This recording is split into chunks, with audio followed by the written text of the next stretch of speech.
Gracias por la invitación y gracias a ustedes por darme esta posibilidad de ocupar este lugar.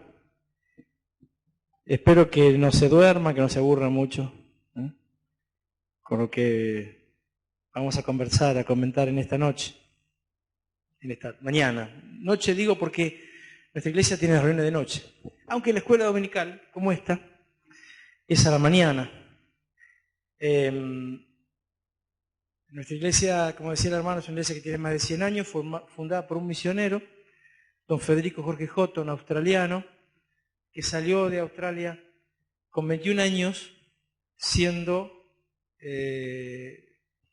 odontólogo recién recibido.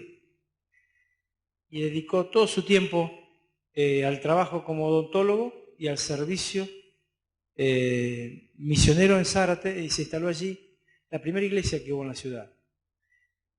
Con esto, hoy son 6 iglesias y cada una tiene sus anexos, con lo cual es una ciudad de 140.000 habitantes, pero se extiende muy plana y se abre hacia los costados, a la orilla de un río muy grande, el río Paraná, que pasa por la ciudad de Zárate.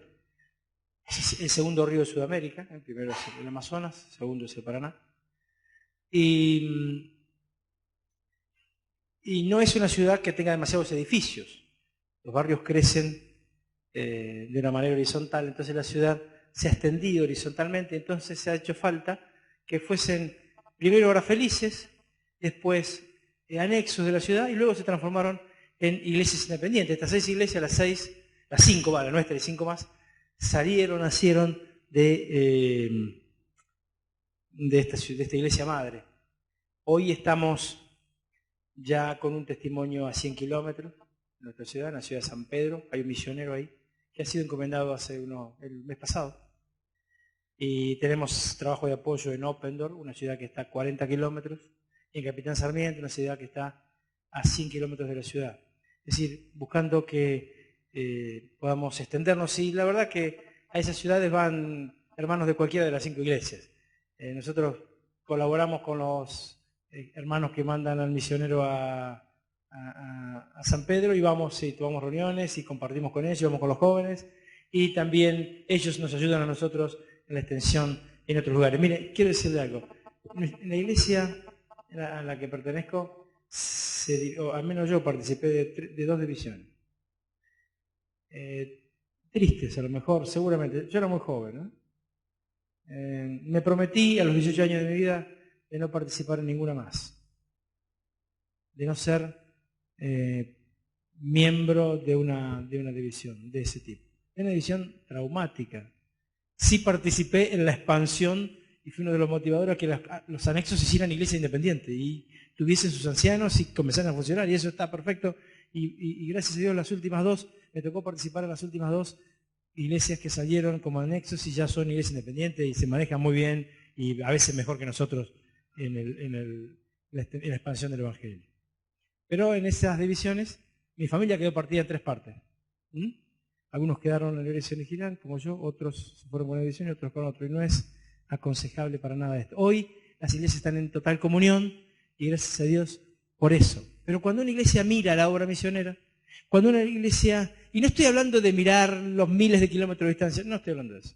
Y está muy bien hacerlo. Pero cuando una iglesia busca la expansión, cuando una iglesia busca extenderse, y no para hacerse grande, créanme, nosotros somos una iglesia en todo sentido parecida a esta, no podemos crecer.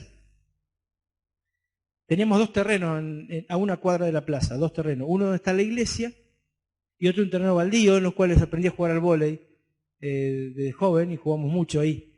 Y utilizamos ese terreno para los jóvenes de una manera increíble, justo una esquina, muy lindo terreno, vale una fortuna en Zárate, a una cuadra de plaza, imagínense usted, enfrente de la comisaría, sí. Y bueno, en una de las divisiones ese terreno quedó con otra de las iglesias y hoy tenemos un edificio de 10 pisos ahí al lado, que nos ha traído un montón de problemas en la iglesia. Uno sale a la puerta y yo miro ese lugar y hay un edificio que tapa la luz del sol. Y nosotros agradecemos por el edificio. No agradecemos por las divisiones, pero agradecemos por el edificio. Porque no podemos crecer más. Nuestra iglesia no se puede tocar porque es un monumento histórico. La obra tiene 112 años, el edificio tiene 102 años. 10 años menos tiene el edificio que el comienzo de la obra. Ese edificio, a una cuadra de la plaza, no se puede modificar la fachada. Entonces uno no puede ser un típico edificio a dos aguas, una típica iglesia de hace 100 años atrás. Entonces no podemos crecer. Y gloria a Dios por eso, porque no podemos crecer ahí. Entonces, cuando empezamos a amontonarnos, nos expandimos y buscamos salir a otros barrios llevando el Evangelio a otros lugares. Y agradecemos mucho a Dios esta situación, ¿no? A veces tenemos nuestros conflictos porque duele, cuesta que los hermanos se muevan, ¿no? Cuesta muchísimo, ¿no? Y a veces nos dicen los hermanos jóvenes, ¿por qué no se mueven ustedes? ¿No? ¿Y por qué no salen ustedes, que son los ancianos? Y cuesta, y tienen razón. Y tienen razón. Y cuando uno empieza a relacionarse con la obra misionera, como lo estamos haciendo en este tiempo, uno ve más aún la necesidad de expandirse, de salir y de no quedarse con una mirada introspectiva de uno mismo. Y no mirar la obra desde lo que yo puedo hacer y desde mi micromundo y cerrar las puertas de la iglesia si vamos a manejarnos acá adentro. Es muy lindo, hermano. Yo sé que es muy bueno. Yo nací en la iglesia. Yo decía anoche, me tocó la palabra ahí en la iglesia de Benecer, y decía anoche, yo tengo 54 años de edad. Pero voy a la iglesia de hace 55. Porque iba a la panza de mi mamá. Mi mamá se sentaba al lado de la mamá de mi señora, ambas embarazadas, de quienes hoy somos un matrimonio. Mi señora tiene un mes menos que yo. Ya cumpleaños en febrero y yo en enero. Mi mamá y la mamá de ella hacían ejercicio de parto juntas. Iban a las mujeres saben, ¿no? Iban a los parteros a hacer ejercicio. Era otra época, pero también se hacían. Nos conocemos de toda la vida en la iglesia. Es algo muy importante en la vida personal. Mis amigos son de la iglesia. Yo no tengo amigos fuera de la iglesia. Y no, trabajé 35 años en una compañía internacional, en el Grupo Techín. Acabo de dejar mi función en la empresa hace 2 meses atrás. Estoy viviendo una época complicada en mi vida. No, pues son 35 años de 12 horas todos los días, trabajando en una compañía con muchísima responsabilidad y con una función bastante compleja. No quiero hablar de mí hoy. Y entonces hoy estoy como loco, ¿no? Me cuesta mantenerme, ¿no? Pero encuentro en la iglesia el consuelo, encuentro en la iglesia a los hermanos.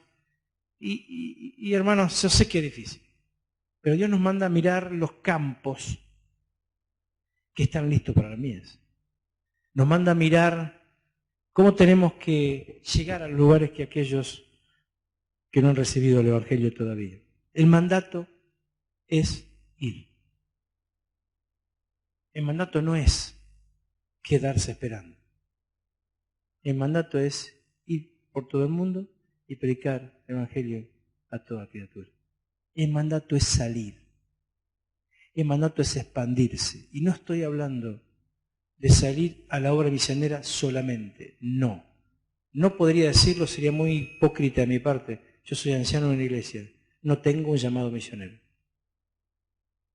No estoy diciendo que la obra pase solamente por los misioneros. No estoy diciendo eso. Porque sería, como decía, algo falso de mi parte. Estoy diciendo que cada uno de nosotros tiene que cumplir un rol de expansión del Evangelio, que son cosas distintas. Cada uno es en sí mismo un portador de un mensaje extraordinario que Dios nos ha dado para transmitir. Que te lo ha dado a vos y que me lo ha dado a mí. En el lugar donde vos y yo tenemos que ocupar. Yo los veo a ustedes, los veo en familia. Yo tengo una esposa a la que amo mucho y extraño mucho en este tiempo realmente. Salimos siempre juntos, salvo en estos meses, donde yo puedo salir y ella no. Yo no estoy jubilado, estoy retirado de la compañía. Mi señora está jubilada. Pero yo no estoy jubilado, pero no trabajo.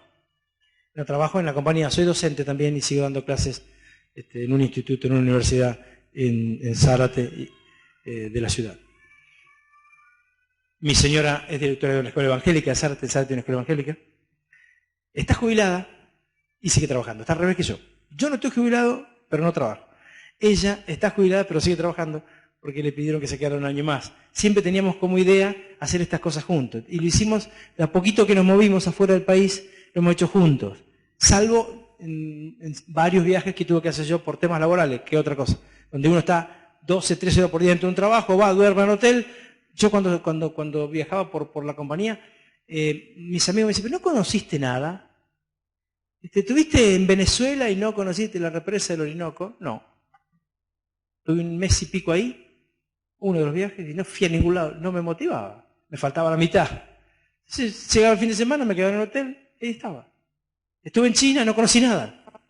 ¿Por qué? Bueno, porque iba a trabajar, era un lugar más de trabajo, trabajaba y me volvía. Ahora queremos con ella cumplir el sueño de poder salir y visitar hermanos y cumplir este rol. Por eso es un privilegio para mí estar entre ustedes. Es cumplir el sueño que siempre tuve y no pude hacer por mis cuestiones laborales. Hoy, con otra libertad, al menos la laboral. No así la económica, por supuesto, porque al no tener trabajo uno no cobra. Pero sí, el Dios siempre provee y estamos re contentos con nuestro Dios por cómo nos ha tratado todo este tiempo. Así que pronto ella dejará sus funciones a fin de año, si Dios quiere, y bueno, comenzaremos a hacer una vida distinta, si Dios lo permite y no viene antes. Tenemos 3 hijos, 2 varones y una nena. El varón mayor tiene 27 años, el segundo tiene 25, ambos se casan el año que viene. Veo a las novias y tengo ganas de pegarle una piña a cada una de ellas, porque se los llevan, ¿no? Pero bueno, uno los ha criado todo este tiempo y gracias a Dios que están en el Señor, y las chicas son del Señor y son amorosas, mis 2 nueras. Realmente Dios me ha premiado con mis hijos y también con mis nueras. Y bueno, tengo una nena de 20 que todavía está estudiando en la universidad y bueno, creo que no tiene novio, por lo menos no me ha dicho nada a mí, yo no me he enterado. Tenía un tema para ustedes, hermanos, y no quiero cansarlos mucho. Pero viendo lo que he visto aquí, realmente cambié el tema. Tenía una presentación ahí en un pendrive y trato de escuchar a la medida de mis posibilidades la voz de Dios. Y miraba algunas cosas, en estos días en general. En estos días estuve dando vuelta aquí en Santa Cruz, 2 días en la iglesia de Benecer y ahora también la idea de colaborar y de aportar a la obra misionera. Quiero decirle, hermanos, que hemos notado, lo comentaba con los otros 3, hemos notado que ustedes tienen ya aquí, por lo que hemos visto, al menos lo que hemos visto, la convicción y la práctica de estar ayudando a misioneros. Solo necesitan organizarse. Lo que hace FEMA es eso. Organizar, proveer un canal de llegada a los misioneros de una manera formal, estable, nada más, pero los fondos son de los hermanos. Quienes realmente aportan a la obra misionera son ustedes. Y acá lo están haciendo. Vimos un video ahí, el hermano me comentaba que era en Potosí, lo único que no me había quedado claro, pero lo demás lo tuve claro, que pareciera ser un emprendimiento de ayuda entre ustedes y Benecer para llevar a ese lugar materiales para aportar al crecimiento de la obra. Gloria a Dios por eso. Y esta es la idea que está dando vuelta aquí en estos días. Y yo quería ser oído atento a esa idea. De una manera a lo mejor un poco particular. Quiero invitarlos a que podamos leer en la carta del apóstol Pablo a los Filipenses.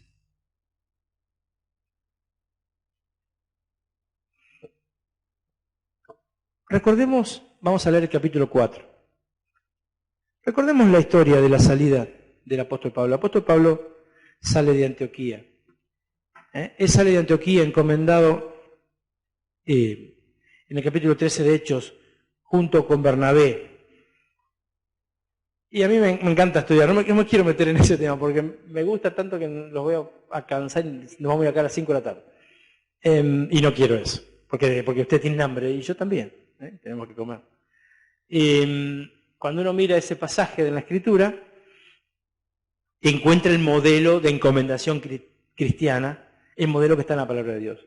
FEMA respeta este modelo y promulgamos y propagandeamos, permítaseme la expresión, este modelo, ese modelo establecido en Hechos capítulo 13, donde el llamado misionero es a la iglesia y al misionero, y es el único modelo que seguimos. FEMA no toma parte en ningún trabajo misionero que no tenga una encomendación misionera de la iglesia. FEMA es subordinado a las iglesias, porque encontramos esta doctrina en Hechos capítulo 13. Allí el apóstol Pablo sale con Bernabé, ¿no? Y el Espíritu dice apartarme a Saulo de Bernabé para la obra que yo los he encomendado. Y entonces le imponen las manos y ellos salen a la obra misionera. ¿Y dónde van primero? Y quiero dejar una enseñanza ahí. ¿Cuál es el primer destino? Chipre. Es el primer destino de los hermanos en la obra misionera. Chipre. Una isla que tenía muy pocos habitantes. Pero quiero decirte algo. Bernabé era de Chipre. Bernabé era chipriota. Lo primero que hacen en el viaje misionero es ir a lo suyo. ¿Qué ejemplo para nosotros? Yo no sé si no hay alguna intención misionera en alguno de ustedes. Si la hay, quiero que sepas que tu primer destino misionero son los tuyos. Tu primer destino misionero es el lugar donde Dios te ha puesto hoy.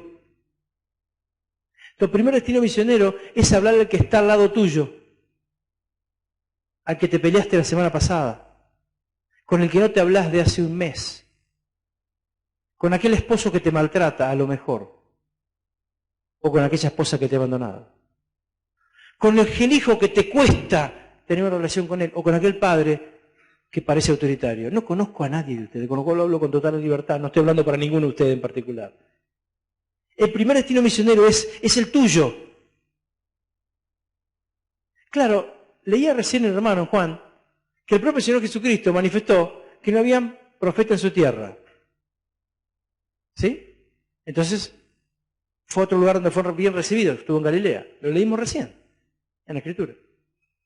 Y esto también parece haber sido una constante en el viaje misionero. Y no quiere decir que en Chipre hubo grandes frutos. No estamos hablando de los frutos del Señor. Estamos hablando de vencer ese hecho de llegar a aquellos que te conocen, porque para que uno pueda pararse con altura, y yo puedo pararme acá, hermanos, y decir un montón de cosas, ustedes no me conocen, y me van a creer.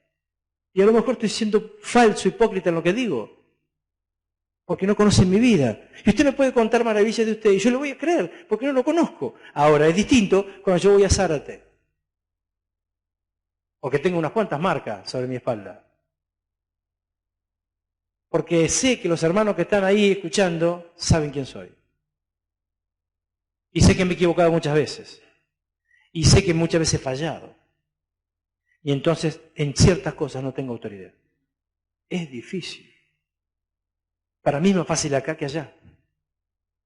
Para cualquiera de ustedes sería lo mismo. Sin embargo, hermanos, el Señor nos deja el ejemplo de que tenemos que ir a los nuestros. Entonces, el apóstol Pablo es encomendado para Antioquía junto con Bernabé, hacen su viaje misionero y vuelven, y ahí la Escritura, en el capítulo 14, al final del capítulo, estos hermanos se presentan frente a las autoridades de Antioquía y cuentan cuán grandes cosas Dios ha hecho con los gentiles. Porque muchos se convirtieron en el Evangelio. Qué bueno esto. Rinden cuentas a la iglesia. Ahora, en todo ese tiempo, Antioquía fue la iglesia que ayudó económica y financieramente, además de su apoyo, de haberle impuesto las manos, y ese imponer las manos era tomar un compromiso de ambas partes. Esa imposición de manos estaba comprometiendo a los que imponían las manos, a los que le estaban imponiendo las manos, es decir, a Saulo y a Bernabé, estaba comprometiendo a llevar en alto el nombre del mensaje que la iglesia les estaba dando. La iglesia le está poniendo la señal de confianza, y cuando alguien viene y te dice, tomá, guardame esta joya, viene una amiga y te dice, guardame esta joya que vale mucho para mí, te está poniendo en un compromiso. Y esta es la idea, y la idea de la imposición de manos es que aquellos que estaban siendo enviados tenían la responsabilidad de cumplir el rol para el cual habían sido enviados. Clarísimo. Pero también la iglesia se comprometía con ellos, asistiéndolos, apoyándolos, sustentándolos, y no solamente en lo económico, sino en oración, en el pastoreo, en sus necesidades. No es como ahora, yo quiero que sepan que no es como ahora. ¿Por qué? Porque hoy en día nos enteramos en 5 minutos de las cosas que pasan en cualquier lado. Yo siempre le digo a mi señora, no te hagas problema si no te llaman por teléfono, si yo me muero te van a enterar los 5 minutos. Te van a llamar enseguida, hoy es muy fácil. Llamar a cualquiera. Es muy fácil, ¿no? O les cuesta a ustedes, especialmente los jóvenes, entran en Facebook y se comunican a todo el mundo. En aquel tiempo no era tan fácil, pero las necesidades tenían que ser asistidas también por la iglesia, que había encomendado, más allá de las limitaciones que existían de conocimiento. Los hombres salían, tuvieron 2 años de viaje misionero, y en 2 años se carteaba con las iglesias. A lo mejor la carta tardaba 1 mes en llegar, 1 mes y medio, y la otra, otro mes, no importa, se vivía a otro ritmo, se comunicaba. Antioquía estuvo siempre presente en la vida ministerial del apóstol Pablo y de Bernabé, porque ellos salieron de ahí. Ahora, fíjense ustedes, con este entorno, en este contexto, espero no haberlo aburrido, lo que dice el apóstol Pablo a los Filipenses, capítulo 10. Capítulo 4, versículo 10. Versículo 10. El apóstol está terminando la epístola. Antes de terminar, les dice, en gran manera me gocé en el Señor de que ya al fin habéis revivido vuestro cuidado de mí. Pablo a los Filipenses. De lo cual también estabais solícitos, pero faltaba la oportunidad. Está hablando de dinero, hermano.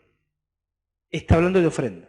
Y les dice, en otras palabras a los filipenses, en gran manera me alegro que el Señor les haya dado la oportunidad ahora a ustedes de revivir, de recomponer, de volver a que ustedes me sigan ofrendando como ofrendaban antes. Y no porque no quisiesen, sino porque no habían tenido oportunidad de ofrendarme. Hoy es muy fácil. Uno va a un banco, se mete en un cajero, pone un número de cuenta y le transfiere dinero a otro. Es muy fácil. Acá no era así. Acá había que verlo. O había que buscar la manera de coordinar a un hermano. El hermano se movía de una ciudad a otra. ¿Cómo sabíamos que estaba ahí? Pablo vivía itinerando por un montón de ciudades. Era muy difícil encontrar dónde estaba. Acá no se explica el motivo. Pablo no lo dice y la carta no da lugar a que entendamos qué es lo que pasaba, por qué los filipenses habían discontinuado la ofrenda. Pero Pablo se gozaba en que ellos otra vez estaban ofrendando. Pero quiero que piensen esto. Pablo era encomendado de Antioquía, no de Filipo. Pablo lo había encomendado de Antioquía. La responsabilidad, la imposición de las manos era de Antioquía, no era de Filipo. Sin embargo, él se goza. Dice, y no les digo, hermano, que estoy contento porque tenga escasez, pues he aprendido a contentarme cualquiera sea mi situación. Sé vivir humildemente y sé tener abundancia. En todo y por todo estoy enseñado, así para estar saciado como para tener hambre, así para tener abundancia como padecer necesidad. Y acá aparece el versículo más conocido de Filipenses, en el medio de este entorno. El contexto está hablando de la ofrenda de los filipenses hacia él. Y en ese contexto, Pablo clava este versículo trascendente de su carta. Todo lo puedo en Cristo que me fortalece. Se refiere a eso, hermanos, no se hagan problemas, le está diciendo. Agradezco mucho de que ustedes hayan participado de vuelta en la ofrenda. Y no lo digo porque tenga escasez, no lo estoy agradeciendo porque me dan poco, mucho. No, porque sé contentarme cuando tengo y cuando no tengo. El Señor no le había dejado faltar nada a Pablo. Si tengo, tengo. Y si no tengo, no tengo. Gloria a Dios por las dos cosas, está diciendo el apóstol Pablo. En todo y por todo estoy enseñado, así para estar saciado como para tener hambre, así para tener abundancia como para padecer necesidad. Todo lo puedo en Cristo que me fortalece. Refiriéndose a eso. Cristo me fortalece. Qué extraordinario esto, ¿no? Cristo fortalece al misionero. Ellos eran una herramienta del fortalecimiento que Dios le daba a este precioso apóstol que estaba desparramando el Evangelio por todo el mundo de aquella época. Sin embargo, dice, bien hicisteis en participar conmigo en mi tribulación. Y sabéis también vosotros, oh filipenses, que al principio de la predicación del Evangelio, es decir, cuando sale a la obra, vosotros, cuando partí de Macedonia, ninguna iglesia participó conmigo en razón de dar y recibir, sino vosotros solos. Él sale y empieza a fundar iglesia. Y los filipenses fueron los únicos que participaron de él, con él. Desde el principio, dice. Siempre estuvieron presentes. Él estuvo muy poco en Filipos. Fundó la iglesia, vuelve en el segundo viaje, consolida ancianos, o a su vuelta, cuando vuelve pasa consolidando ancianos, La iglesia crece, la iglesia se transforma en una iglesia independiente, pero nunca se olvidó de este hombre trascendental que llevó la luz del Evangelio allí. Y a Filipo no le importó que no fuese de ellos. No le importó que la obra fuese de Antioquía. Filipo puede decir, pero nosotros somos así chiquitos. Antioquía era un monstruo en esa época. Algunos hablan de que tenía 30.000 miembros. Por algunos datos que da Hechos de cómo crecía el Evangelio en aquella época, parecería ser una iglesia imponente como ninguna de las nuestras, más grande que cualquiera de las que nosotros conocemos. El Evangelio se manifestaba de una manera impresionante en Antioquía. En 2 años, ellos en Antioquía ayudan a Jerusalén. ¿Saben lo que significa eso? Antioquía estaba formada por hermanos que habían sido perseguidos. Muchos tenían familiares cristianos muertos porque lo había agarrado la persecución de los judíos. Era una iglesia que tenía un alma, un corazón por el Evangelio impresionante. Filipo podía haber dicho, que se encarguen ellos. Ellos tienen plata. Ellos lo mandaron. Ahora, ¿dónde estaba el secreto? El secreto no está en el tamaño. El secreto no está en la capacidad económica que tiene una iglesia. El secreto no está en el tamaño de la mojarrita que tengo para darle al Señor.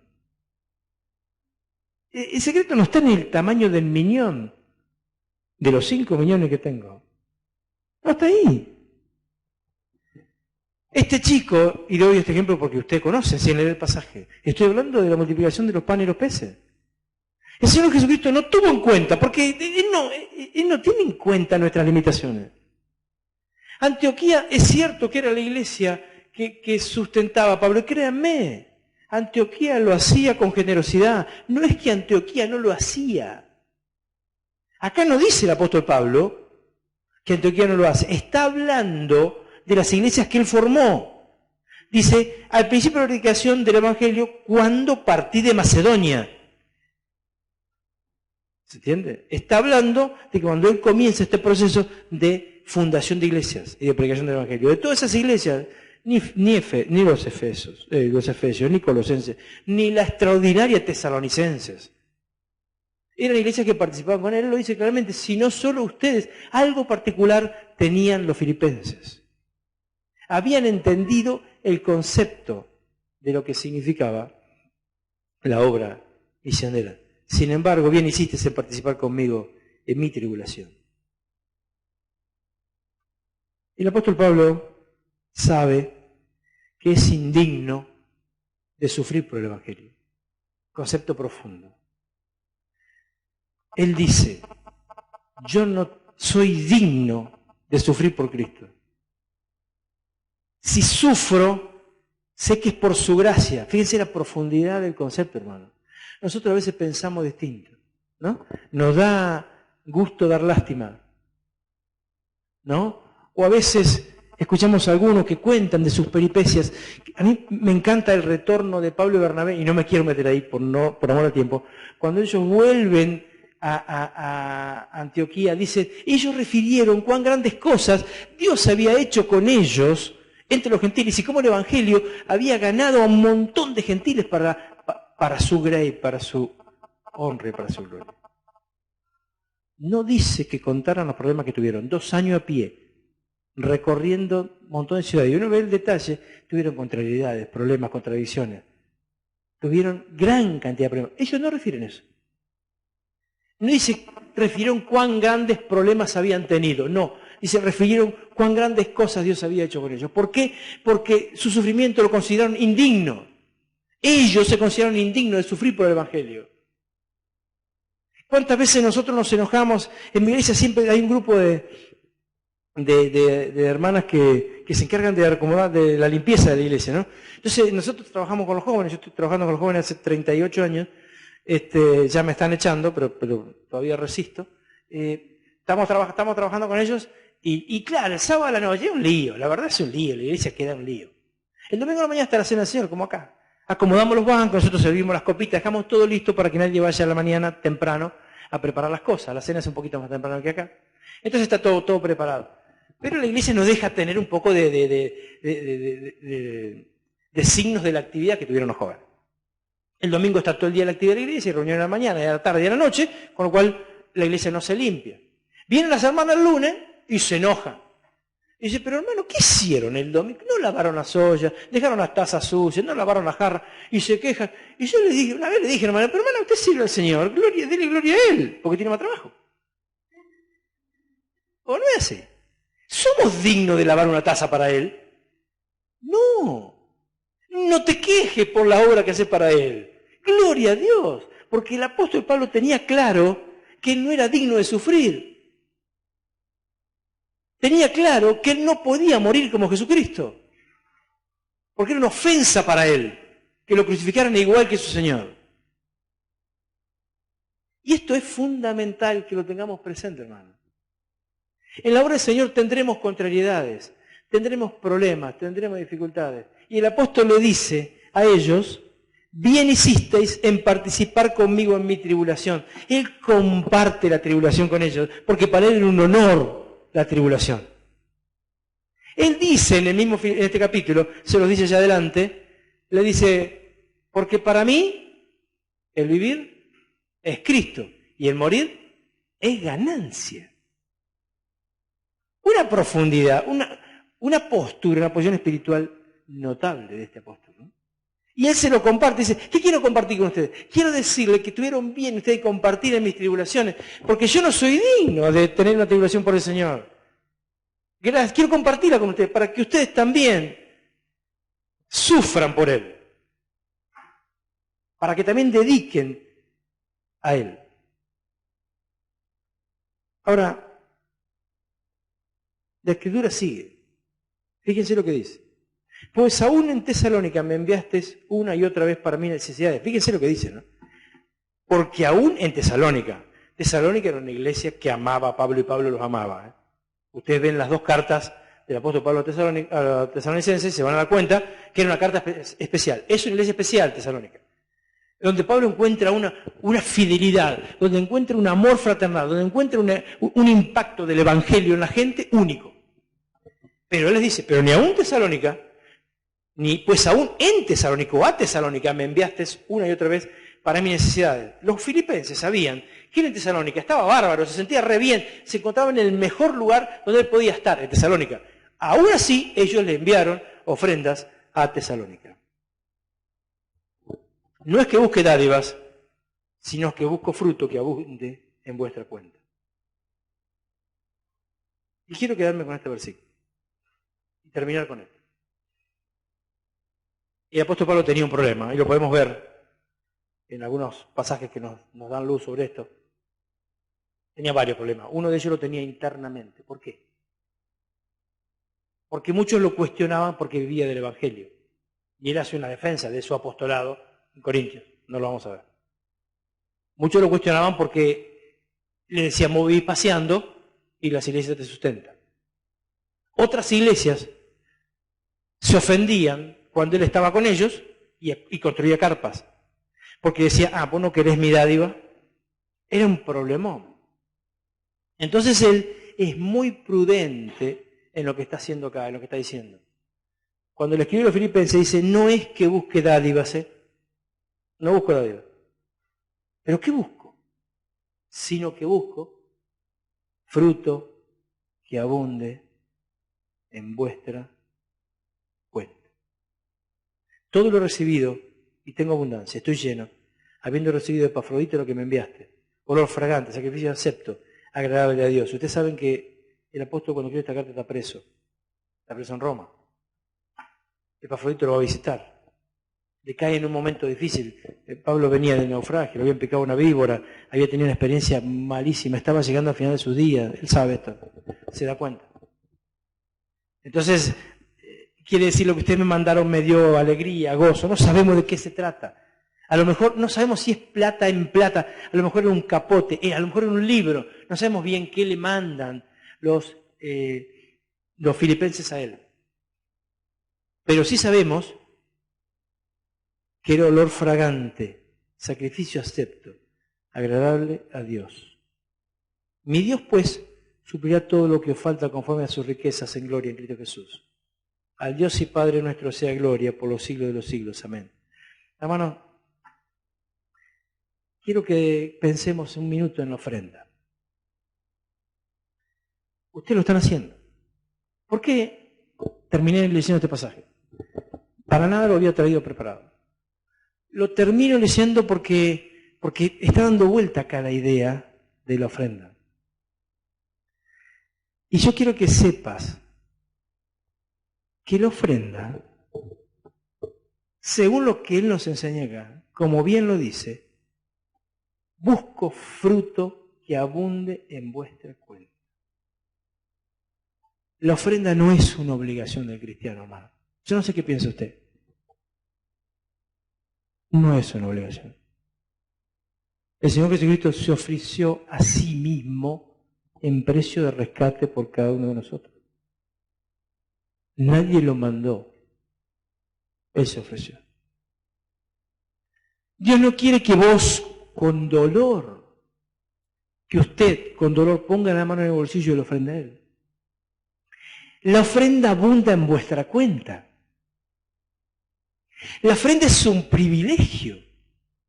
Y el apóstol Pablo, por eso insistí tanto con decirles, él consideraba el sacrificio como algo de lo cual no era digno. Y créeme, yo considero de que lo que puedo ofrendarle a Él, no soy digno de dárselo. Entendemos que esto es para nuestro Dios. Entendemos que lo que estamos poniendo no es porque yo soy bueno y porque tengo un corazón dadivoso y seguramente nadie lo hace acá, por favor, hermano. Se para acá adelante y lo pone en una bolsa para que todo el mundo vea lo que está poniendo. En absoluto. A mí no me preocupa ese hecho de que nos querramos mandar la parte, se dice en Argentina, no sé acá cómo es, que nos querramos agrandar por poner dinero. Estoy seguro que ninguno de ustedes lo hace, pero a lo mejor hay entre nosotros alguien que lo hace porque se siente obligado a hacerlo. Y viene a aclarar el hermano que hizo pasar la ofrenda en la segunda oportunidad hoy. Y dijo, nadie está obligado a hacerlo. Ahora, esa no obligación hay que complementarlo con el hecho de que tenemos el privilegio de ofrendar para la obra de nuestro Dios.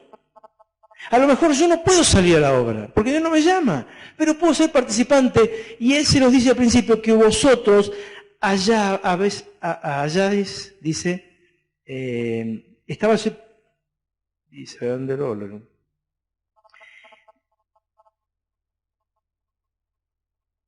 Dice que ellos habían tenido, así tiene abundancia como para padecer necesidad, dice, todo por en Cristo. Dice, participar conmigo en mi tribulación. Sin embargo, hiciste bien, dice, participar conmigo en mi tribulación. Ese participar era un participar práctico, hermano. Yo los motivo a que realmente tomemos este acto de ofrendarle a nuestro Dios, a nuestro misionero, o a quien sea, y no importa, hermano, créanme, usted no se preocupe por lo que hacen los ancianos de la iglesia con la ofrenda que usted pone. No se preocupe por eso, no los cuestione. Cada uno de nosotros, yo soy anciano en mi iglesia, y créanme que cada vez menos quiero tomar decisiones sobre la ofrenda, porque sé que soy responsable delante de Dios de lo que usted puso para Él. Y es complicado, ¿no? Porque a veces hacemos las cuentas y por ahí nos quedó duda en algún número. No dudo, yo no dudo. No dudo. Falta lo pongo. Porque no sé qué pasó, a lo mejor me quedó, conté mal, no sé qué pasó. Si bien cuentan varios, firmamos papel y todo, a veces hay diferencia. Porque por lo noble, por lo importante de lo que significa lo que un hermano ha puesto para el Señor. Ahora, ese poner para Dios es hacerlo con alegría, con gozo. Cada uno de cómo dispuso en su corazón, sabiendo que no somos dignos de hacerlo. Sabiendo de que tenemos este bendito privilegio de participar en la obra de Dios, en el lugar donde Dios quiere. Ofrendámosle a Dios. Le ofrendamos a Él. Después, quienes definen sobre los destinos, lo harán. y serán responsables, pero delante de Dios yo tengo que darle a Él. ¿Por qué? Porque es fruto que abunda en mi cuenta. Y esto dice claramente el apóstol Pablo. El apóstol Pablo dice, qué bueno, ¿saben qué hace Él? Los hace participantes. Y el apóstol les enseña que ellos son parte de la obra. Y usted, hermano, y yo, somos parte de la obra. Somos parte de la obra misionera, somos parte de la obra aquí, somos parte de esta forma, de otro montón de formas, orando, interesándonos, escribiéndole cartas a los misioneros, preguntándole a los ancianos qué necesitan, viendo las necesidades que hay en una iglesia. Por supuesto que muchas cosas que nos ayudan a servirle a Él. Esto es para su gloria. Usted lo pone para Él. Y ya está. De ahí en adelante es responsabilidad de quien lo administre. Una vez en Zárate se puso dinero para comprar un terreno. Y había un hermano que había ofrendado mucho para eso. Y la verdad, yo todavía no era anciano en la iglesia, pero me tocó la vuelta del problema. Compramos un terreno que no tenía forma de ser escriturado, porque tenía problemas de papeles. Es decir, cometimos una irresponsabilidad de comprar algo sin haber verificado si esto realmente tenía forma de blanquearse. Entonces, pasó el tiempo, pasaron los años, no lo pudimos resolver nunca. Pasé a hacer una oración en la iglesia, me tocó hablar con los hermanos que habían ofrendado. Entonces, fui a uno de ellos que ya no se congregaba en la iglesia nuestra, que había tenido muchos problemas en su matrimonio, que uno lo miraba y decía, este hermano a lo mejor se va a enojar. Fui y le dije, mira hermano, tenemos este problema. Era el que más dinero había puesto. Y me dijo así, Aldo, ¿para qué me venía a ver? Yo lo di para el Señor. Se terminó. Hace 10 años yo puse ese dinero. Él había vendido un auto y con el fruto del auto lo había puesto para el Señor. Yo lo puse para el Señor. Olvídate, yo no tengo ningún problema. Hagan lo que sea necesario. Ustedes saben lo que tienen que hacer. Son los responsables. Me mató. Prefería que se hubiese enojado. ¿Se entiende?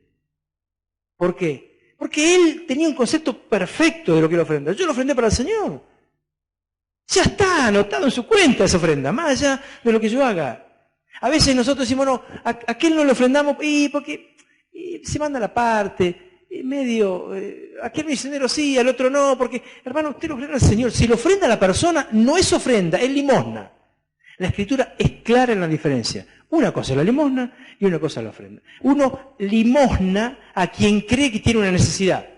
Y el apóstol Pablo dice, no me ofrendan a mí por la necesidad, sino por el privilegio que tienen ustedes de participar en la obra, que son dos cosas totalmente distintas.